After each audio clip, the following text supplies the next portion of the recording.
मैंने कभी ऐसे निर्दयी पिता को नहीं देखा जिसने अपने बेटे के पीछे चुपके से उसकी पत्नी को चूम लिया हो, और वह आदमी इस बात से अनजान बना रहा। जब जैक काम पर गया तो दोनों ने एक दूसरे को बड़े खास अंदाज में देखा। जैक, जो अपनी चाबी लाना भूल गया था, अचानक वापस आया और ऐसा कुछ देख लिया जिसकी उसने कल्पना भी नहीं की थी। उसने पाया कि उसकी कभी किताब न पढ़ने वाली पत्नी अचानक किताब हाथ में लिए थी और पिता के कपड़े अस्त व्यस्त थे।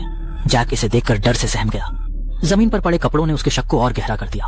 जब जैक सीधा सवाल करने की तैयारी कर रहा था, तब छोटी मिट्ठू ने अचानक प्रेगनेंसी टेस्ट स्टिक निकाली और बताया कि वह मां बनने वाली है। अचानक से आई इस खुशी ने उसका दिल खिला दिया और उसके सारे शक उसी पल दूर हो गए। फिर उसने अपनी पत्नी से प्यार जताया और वादा किया कि वह घर चलाने के लिए कड़ी मेहनत करेगा। जब वह काम पर जा रहा था, तब उसने नौकरानी से मुलाकात की और जल्दी से पिता बनने की खुशी बांटी। साथ ही पत्नी की देखभाल का आदेश दिया।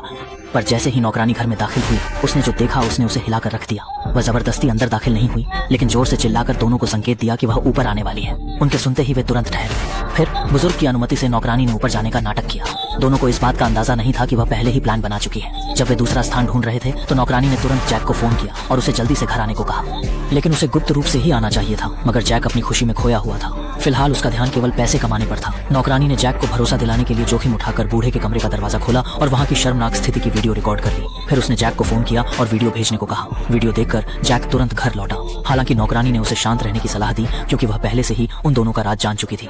जब उसने यह सब अपनी आंखों से देखा तो उसका दिल चूर हो गया। फिर भी उसने तुरंत कुछ कहने के बजाय नौकरानी के साथ एक योजना बनाई। नौकरानी ने बूढ़े के कमरे पर दस्तक देकर उन्हें खाने के लिए बुलाया। जब वे डाइनिंग रूम पहुंचे तो उन्हें यह नहीं पता था कि जैक मेज के नीचे छिपा हुआ था। जैक ने उनकी बेहुदा बातचीत सुन ली और अपने क्रोध को रोक नहीं पाया। उसने आखिरकार सब कुछ सच बता दिया, और जब सच्चाई सबके सामने आई तो दोनों ने एक दूसरे पर आरोप लगाने शुरू कर दिए। उन्होंने एक दूसरे पर आरोप लगाया, लेकिन जैक ने उनकी बातों को अनसुना कर दिया। उनके बचाव में बहस करने के बावजूद जैक ने उन्हें घर से बाहर निकाल दिया। आखिरकार प्रेम संबंधों में गंदगी की कोई जगह नहीं।